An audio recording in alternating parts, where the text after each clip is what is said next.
ആലങ്കോട് എനിക്കൊരു M D എഴുതുന്നത് കവിത പോലാണ് എന്ന് ധാരാളം മനുഷ്യർ പറഞ്ഞിട്ടുണ്ട്. ഒരു ആലങ്കോടിന് എം ഡിയെക്കുറിച്ച് ഓർമ്മിക്കാനുണ്ടോ? ഞങ്ങൾ പറയായിരുന്നു എം ഡിയെക്കുറിച്ച് റിപ്പോർട്ട് ചെയ്യുന്നതും എം ഡി ജീവിച്ചിരിക്കുന്ന കാലത്തും എം ഡി പോയ കാലത്തും ഞങ്ങൾക്ക് ഭയമാണ്. അത്രമേൽ വിദഗ്ധം പാലിച്ച് അത്രമേൽ ലളിതമായി നേരിട്ട് സ്വയം തെളിച്ചു പിടിക്കാതെ തെളിച്ചമായി തീർന്ന എം ഡിയെക്കുറിച്ച് എങ്ങനെ പറയും എന്നുള്ളതായിരുന്നു ഞങ്ങളുടെയൊക്കെ ഒരു ആശങ്ക. എം ഡി പോയി, അനാഥനായി എന്നാണ് ആദ്യത്തെ പ്രതികരണം. ഞാൻ മാത്രമല്ല, കോടിക്കണക്കിന് മനുഷ്യർ അനാഥരായി. മലയാള ഭാഷ അനാഥമായി. ആരായിരുന്നു വാസുവേട്ടൻ എന്നുള്ളത് ഒരുപക്ഷെ നമുക്ക് ചരിത്രത്തിന് നിർദ്ധാരണം ചെയ്യാൻ പ്രയാസമാണ്.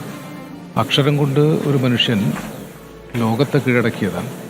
കൂടല്ലൂർ എന്നൊരു ചെറിയ ഗ്രാമത്തിൽ നിന്നാണ് വന്നത്. എൻ്റെ നാട്ടിൽ നിന്ന് 10 നാഴികയുള്ളൂ അവിടേക്ക്.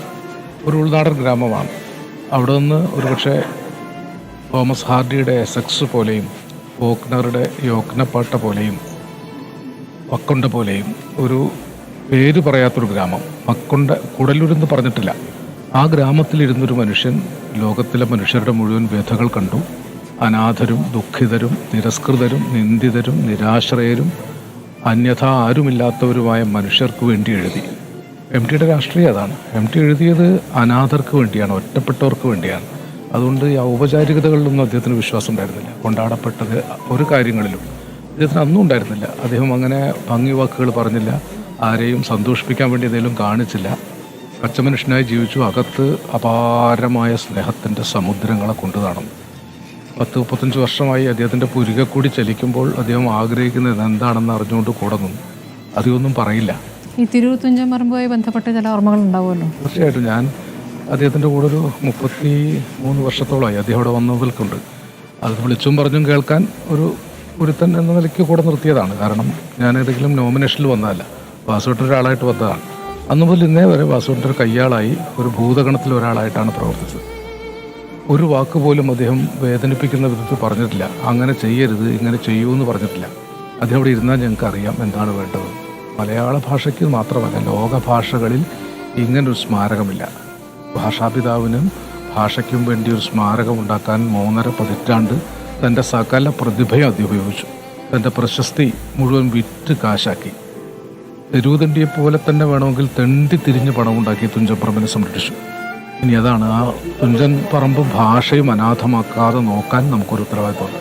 നിങ്ങളെപ്പോലുള്ള മാധ്യമ പ്രവർത്തകർ അതിലും ശ്രദ്ധിക്കണം. ആ ഭാഷാസ്മാരകം അനാഥമാക്കരുത്.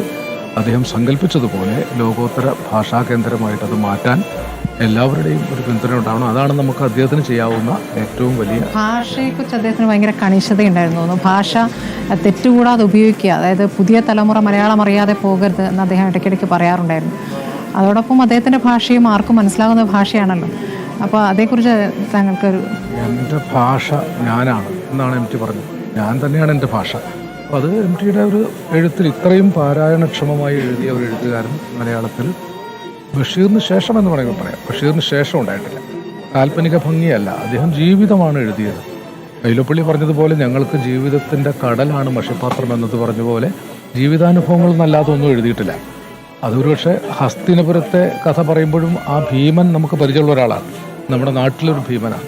അത്രയും ജനങ്ങളുടെ അടുത്ത് നിന്ന്, ജനങ്ങളുടെ ഹൃദയത്തിൻ്റെ അടുത്ത് നെഞ്ചിൽ കയറിയിരുന്ന് എഴുതുക എന്ന് പറയില്ല. എം ടിയെ വായിക്കുമ്പോൾ നമുക്ക് വിമർശിക്കാൻ പറ്റില്ല. ഏത് ബുദ്ധിജീവിയാണെങ്കിലും എം ടിയെ വായിക്കുമ്പോൾ എം ടി നെഞ്ച് കനം കെട്ടിച്ചുകൊണ്ട് നമ്മുടെ ഉള്ളിലിരിക്കും. ഞാനാണ് അപ്പുണ്ണി, ഞാനാണ് സേതു, ഞാനാണ് ഗോവിന്ദൻകുട്ടി, ഞാനാണ് ഭീമൻ എന്ന് തോന്നിപ്പിക്കുന്ന വിധത്തിൽ ആ സ്വാനുഭവത്തിലേക്ക് ഭാഷയെ ആക്കി തീർക്കുക എന്ന മാജിക്കാണ് എം ടി. എം ടിയുടെ മാജിക്കുള്ള ഒരു എഴുത്തുകാരനും ഇനി ഉണ്ടാവാൻ സാധ്യത കുറവാണ്. അനുഭവങ്ങളുടെ തീവ്രതയും ആ ഗ്രാമം ഒരുക്കിയ ഒരു പശ്ചാത്തലവും ഒക്കെ ഒരു പ്രധാന ഘടകമായിട്ടുണ്ടാവും അല്ലേ? ഇപ്പോൾ നമ്മളൊക്കെ പലതവണ പറയാറുണ്ട്, നാലുകെട്ടിൽ നിന്ന് വാരണാസിയിലേക്ക് എത്തുന്ന സമയത്ത് അദ്ദേഹം സഞ്ചരിച്ച പാതകൾ.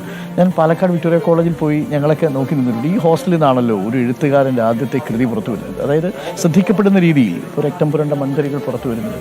അപ്പോൾ ചെന്ന് പറ്റിയ ഇടങ്ങളിലെല്ലാം കണ്ടുമുട്ടിയ മനുഷ്യരെയെല്ലാം അദ്ദേഹം അടയാളപ്പെടുത്തിയിട്ടുണ്ട്. തീർച്ചയായും ആ മനുഷ്യർ, അദ്ദേഹത്തിൻ്റെ നിരീക്ഷണം നമുക്ക് അത്ഭുതപ്പെടുത്തുന്നതാണ്. ഒരു കഥയുണ്ട്, അഭയം തേടിയെന്നോ മറ്റോ ആണ്. ഒരു കുട്ടിയെ ഓടിപ്പോയിക്കൊണ്ടിരിക്കും. ഓടിപ്പോയ കുട്ടിയെ വീണ്ടും പിടിച്ചുകൊണ്ടുവരും. ഒരു വേലക്കാരനാണ്, അവൻ വീണ്ടും ഓടിപ്പോയി. അപ്പോൾ കഥാകാരൻ്റെ സഹോദരി പറയും, വെറുതെ ഓടിപ്പോവുകയാണ്. സത്താറയിലൊരു ഗ്രാമമുണ്ട്, അവിടെ അവനൊരു വീടുണ്ട്, അവൻ്റെ അച്ഛനായിട്ട് പോകുന്നതാണ്, അവനതൊന്നും കണ്ടിട്ടില്ല. അപ്പോൾ എം ടി പറയും, ശരിയാണ്, ഓടിക്കൊണ്ടിരിക്കും. സത്താറയിലേക്ക്, അവിടെ ഒരു ഗ്രാമത്തിലേക്ക്, അവിടെ ഒരു ആൽത്തറയിലേക്ക്, അങ്ങനെ ഓടിക്കൊണ്ടിരുന്നൊരു കുട്ടിയുണ്ട്. കോഴിക്കോട് ഇരുന്ന് കൂടല്ലൂരിലേക്ക്, നിളാനദീ തീരത്തേക്ക്, വടക്കേപ്പുഴയിലേക്ക്, കൊടിക്കുന്നത്ത് കാവിലമ്മയുടെ നടയിലേക്ക്, ആ പഞ്ചാര പൂഴിപ്പരപ്പിലേക്ക് ഓടിക്കൊണ്ടിരുന്നൊരു ഒരു കുട്ടിയുണ്ട് എം ടിയുടെ ഉള്ളിൽ. ഈ പുഴയിലെ ഉദയവും നരിമാളൻ കുന്നിലെ അസ്തമയവും പോലെ മനോഹരമായ ഒരു കാഴ്ചയും ലോകത്തില്ല എന്ന് എം ടി പറഞ്ഞിട്ടുണ്ട്. അത് കൊണ്ടു നടന്ന ഒരാളാണ്. അതൊരിക്കലും പ്രകടിപ്പിച്ചില്ലെങ്കിലും ഒരിക്കലും എം ടി തന്നെ പറഞ്ഞിട്ടുണ്ട്, ഈ തളരുമ്പോൾ സ്വന്തം മണ്ണിൽ കെട്ടിപ്പുണർന്ന് കിടന്ന് ഊർജം സംഭരിക്കുന്ന ട്രോജൻ പടയാളിയെ പോലെ ജീവിതത്തിൽ തളരുമ്പോഴൊക്കെ ഞാൻ ഈ കൂടല്ലൂരിലേക്ക് വന്നിട്ടുണ്ട്. എന്തുകൊണ്ടാണ് അദ്ദേഹം ലോക സാഹിത്യത്തിൽ പരന്ന വായന ഉണ്ടായിട്ടും ഏറ്റവും പുതിയ എഴുത്തുകാരെ പോലും അദ്ദേഹം വായിച്ചിട്ടുണ്ട്, പക്ഷേ അദ്ദേഹത്തിൻ്റെ എഴുത്ത് പക്ഷേ അദ്ദേഹത്തിൻ്റെ ലോകം മാത്രമാണ്. അതെന്തുകൊണ്ടാണ് അങ്ങനെ സംഭവിക്കുന്നത്? പകർത്തുക എന്നതിലപ്പുറം മറ്റൊരു ലോകത്തേക്ക് കടന്നിട്ടില്ല. ഈ ലോകമാണ് എൻ്റെ ലോകം, എൻ്റെ ലോകത്തിന് ചുറ്റുമുള്ളവർ. തൻ്റെ പരിചിതമായ ലോകങ്ങൾ മതി എന്ന് അദ്ദേഹം പറയും. എൻ്റെ പരിമിതികളോടുകൂടി എന്നെ സ്നേഹിച്ചാൽ മതി എന്ന് അദ്ദേഹത്തിൻ്റെ ഒരു പ്രഭാതമായ പ്രസ്താവനയാണ്. എൻ്റെ പരിമിതികളോടുകൂടി എന്നെ സ്നേഹിച്ചാൽ മതി. മറ്റുള്ളവർ സ്നേഹം കാണിക്കാനോ ഒന്നിനും വേണ്ടി ഒന്നും അദ്ദേഹം. ഇപ്പോൾ എം ടിയുടെ ഏറ്റവും പ്രധാനപ്പെട്ട കഥയായിട്ട് ഞാൻ കാണുന്നത് ഇരുട്ടിൻ്റെ ആത്മാവ്. ആരും ഇല്ലാത്ത ഒരു അനാഥനായ മനോരോഗിയുടെ ഉള്ളിലിരുന്ന് ആ മനോരോഗിയുടെ അന്തർഗതങ്ങളെ മനോരോഗിക്ക് പോലും മനസ്സിലാക്കാൻ പറ്റാത്ത വിധത്തിലാണ് അദ്ദേഹം. അതും കണ്ടു വളർന്ന ഒരാളാണ്. അതെ, വിലതേട്ടൻ വേറെ വീട്ടിലുണ്ടായിരുന്ന ഒരാളാണ്. അവിടുന്ന് മാടുകൊടുത്തി ഇത്തിരി ചോറ് തരൂ എന്ന് പറഞ്ഞ് അമ്മയുടെ അടുത്ത് വന്നത് ഓർക്കുന്നുണ്ട്. അങ്ങനെയുള്ള ഓർമ്മകളാണ്, വളരെ സൂക്ഷ്മങ്ങളായ ഓർമ്മകൾ. ഇടയ്ക്ക് സംസാരിക്കുമ്പോൾ ഒരു നേർത്ത ശബ്ദം കേട്ടാൽ പെട്ടെന്ന് പൂർവ്വകാലത്തിലേക്ക് പോകും. അടുത്ത ദിവസം എന്നോട് ഒരു 4 മാസം മുമ്പ് പറഞ്ഞത്, കൂടല്ലൂരിലെ ഒരു സംബന്ധക്കാരൻ, പ്രശസ്തനായ ഒരാൾ സംബന്ധത്തിന് പോകുമ്പോൾ അയാളുടെ നായ റാന്തൽ വിളക്ക് കടിച്ചു പിടിച്ചുകൊണ്ട് കൂടെ വരും. ഏതോ ഒരു ഭൂതകാലത്തെ ഒരു സംഭവമാണ്, ഒരിക്കലും എഴുതിയിട്ടില്ല. ഈ സംബന്ധത്തിന് പോകുന്ന ആളെ റാന്തൽ വിളക്ക് കടിച്ചു പിടിച്ച് അനുഗമിക്കുന്ന ഒരു നായയുടെ കഥ. ഇങ്ങനെ അതിസൂക്ഷ്മങ്ങളായ പലതും എം ടി നിരീക്ഷിച്ചു വെച്ചിട്ടുണ്ട്. മുഴുവൻ എം ടി എഴുതിയിട്ടില്ല. ഒരു കൃഷിക്കാരനെ കുറിച്ചൊരു നോവൽ തുടങ്ങിയിട്ടില്ല. അത് പൂർത്തിയാക്കാൻ പറ്റിയ. സുധീറും പറഞ്ഞിരുന്നു, സുധീറിനോട് അവസാനം സംസാരിച്ചതും അതിനെക്കുറിച്ചാണ്. എനിക്ക് ആ നോവലിൻ്റെ കഥാന്ത്യം വരെ മനസ്സിലുണ്ടായിരുന്നുവെന്നാണ് പറയുന്നത്. ഏതാണ്ട് പൂർണ്ണമായി മനസ്സിലുണ്ടായിരുന്നു, എഴുതി തുടങ്ങിയിരുന്നു.